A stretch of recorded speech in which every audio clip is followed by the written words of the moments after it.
Hello everyone. So we are back with another lecture from the series Basics Pestle.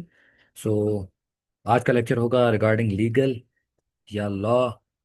सो एक understanding, और ये छोटा सा लेक्चर है। सो ऑब्वियस हमने पेस्टल सीरीज कंप्लीट करनी है। इन लेक्चर्स का एक्चुअली फ़ायदा ये होगा कि जब भी आप किसी भी टॉपिक को एक्सपेंड करना चाहें और जहां आपको नॉलेज ना हो, तो आप एटलीस्ट इन पेस्टल को थोड़ा खोल सकते हैं, एक्सपेंड कर सकते हैं on either individual level, society level या ग्लोबल लेवल, तो स्टेट लेवल पे। तो आप की नॉलेज भी इंक्रीज हो जाएगी, और even if you don't know about certain topic, so आप इन पेस्टल के इंडिकेटर्स लगा के अपना अपनी जो राइटिंग है उसे बढ़ा सकते हैं और एक्सपेंड कर सकते हैं। सो हम लॉ के बारे में डिस्कस करेंगे। बड़ा छोटा सा लेक्चर है। So what makes a law. हम देखें तो जैसे सोसाइटी के लेक्चर में भी हमने देखा था कि जब सोसाइटी बनती है तो ऑब्वियस सोसाइटी के अंदर कोई लॉ एंड ऑर्डर नहीं होता। तो जैसे जैसे पॉपुलेशन इंक्रीज होती है, so we need a law, कानून चाहिए होता है। सो कानून कैसे बनेगा? जब सोसाइटी के लोग कंसेंट से, मशावरत से मिल के वॉलंटियर एक्सेप्टेंस करेंगे कि हमने एक लॉ बनाया बाय कंसेंट, और हम ये वॉलंटियरली एक्सेप्ट करते हैं। किस वजह से एक्सेप्ट करेंगे? To create an order based society. ठीक है। लॉ बनेगा, कोई एक लीडर हम नॉमिनेट करेंगे कि भाई हमने हमारी सोसाइटी का goal, whatever the goal of society is stability, achieve करना चाहते हैं सोसाइटी के अंदर, तो आप वो ऑर्डर बेस्ड सोसाइटी के लिए लॉ बनाते हैं। तो लॉ बनेगा कैसे? विद द कंसेंट, एंड उसकी एक्सेप्टेंस क्या होगी? वॉलंटरली एक्सेप्टेंस होगी। जैसे हमें पता है कि दुनिया, the world is without a single leader, दुनिया का कोई एक सिंगल लीडर है नहीं। सो लोगों ने क्या किया कि क्लैंस बना के, ट्राइब्स बना के, फिर ट्राइबल लीडर बना दिए। इसी तरह से स्टेट बना के, स्टेट के अंदर कोई लॉ बना दिया, फिर स्टेट लीडर बना दिए। राइट। सो इसी तरीके से लॉ की शुरुआत हुई कि किस तरीके से हमने लोगों के बिहेवियर्स को गाइड करना है, what are rights and what are wrong. तो लॉ की जो इमरजेंस ऑफ लॉ होती है वो कुछ इस तरह से होती है कि एक तो वो कस्टम्स या वो मोरल कोड्स जो हमें बताते हैं कि जो भी मोरालिटी के लिहाज से कोई भी चीज़ अगर ठीक है, तो वो एक सर्टेन पीरियड ऑफ टाइम तक उसकी एक्सेप्टेंस होती है, एंड देन वो मॉरल लॉ बन जाता है, जिसकी वाइडर एक्सेप्टेबिलिटी हो। तो वो हमारा गाइडिंग प्रिंसिपल बन जाता है कि लाइक किसी को मारना नहीं है। So that that is a moral code, कि किसी को बिला वजह मारना नहीं। So that become a moral law. Right. So ये जो नेचुरल लॉ होते हैं, जिन्हें हम मॉरल लॉ भी कहते हैं, तो वो ये कहते हैं कि जो भी मॉरली जस्टिफाइड थिंग है, दैट बिकम्स अ लॉ, कि ये चीज़ ठीक है और ये चीज़ गलत है। सो पहले ये जो मॉरल लॉ बनते हैं, इनकी स्टेज ये होती है, कोई भी नॉर्म्स हम सोसाइटी में प्रैक्टिस करते हैं वो मोर्स बन जाते हैं। जब वो मोर्स बन जाते हैं तो उनकी एक्सेप्टेबिलिटी वाइड हो जाती है, एंड देन वो गाइडिंग प्रिंसिपल बन के एक मॉरल लॉ की शेप ले लेते हैं। Second type is positive law.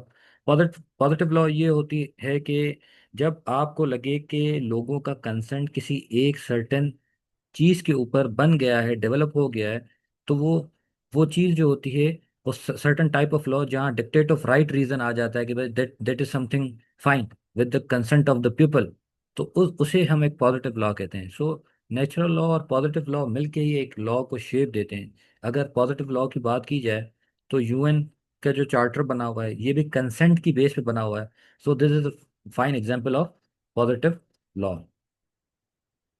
So natural law आपको ये बताता है कि anything that is justified, whatsoever is morally justified, so that is your law. So ये दो बेसिस हैं आपकी इंटरनेशनल लॉ की, एक नेचुरल लॉ और दूसरा पॉजिटिव लॉ।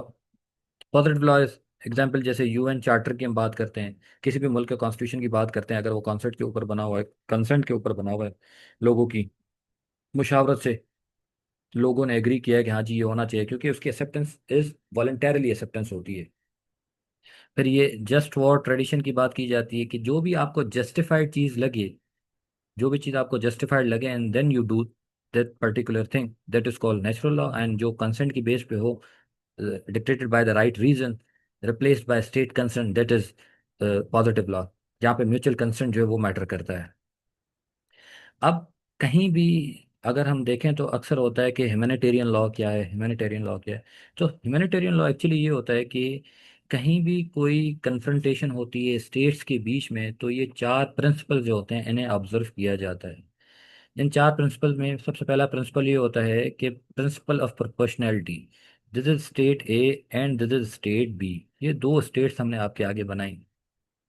तो प्रोपोर्शनैलिटी ये होती है कि if state B do something wrong, कोई ऐसी चीज करती है, तो स्टेट ए का काम है कि जो रिस्पॉन्स देगा that should be proportional to B. ऐसे नहीं है कि इसका जो एक्शन था दैट इज इस लेवल का था और आपने इस लेवल का उसे रिस्पॉन्ड कर दिया। तो proportionality to respond is the first principle of international humanitarian law, right.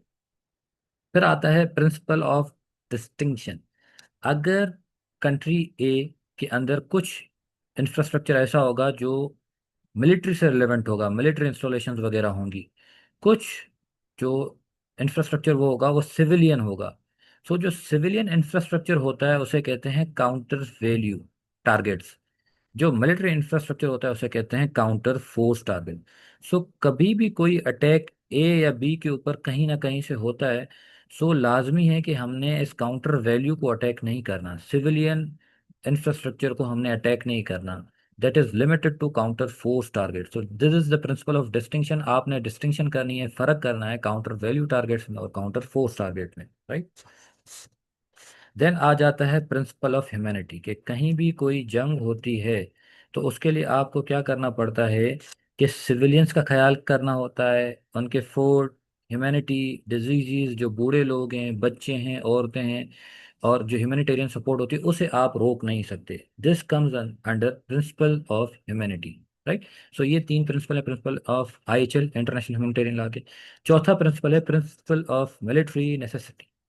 Military necessity ये कहती है कि इफ कंट्री ए या state A is attacking on state B, अगर आपस में किसी जंग में है या कॉन्फ्लिक्ट में है या क्लैश में है, सो लाजमी है कि उसी किस्म की वेपनरी यूज होनी चाहिए जो बी यूज कर रहा है, एक दूसरे की प्रोपोर्शनल हो and use of weaponry justified हो। ऐसा ना हो कि B is using conventional weapon और आप न्यूक्लियर वेपन लेके बैठ जाएं, B is using chemical weapon और आप न्यूक्लियर वेपन लेके बैठ जाएं, B is a is using conventional weapon और आप बायोलॉजिकल वेपन्स लेके बैठ जाएं। So use of weaponry, civilian, foods, counter value, proportional to respond, ये चारों चीज मिला के principle of international humanitarian law बनाते हैं। सो जब एग्जाम्पल की बात करें, when we talk about the issue of Israel on Gaza या फलस्तीन, सो वी सी के एक तो प्रोपोर्शन टू रिस्पॉन्ड वाला प्रिंसिपल भी वायलेट हो रहा है, काउंटर वैल्यू काउंटर फोर्स भी वायलेट हो रहा है, प्रिंसिपल ऑफ ह्यूमैनिटी भी वायलेट हो रहा है और यूज ऑफ वेपनरी भी वायलेट हो रही है। तो आप कहेंगे कि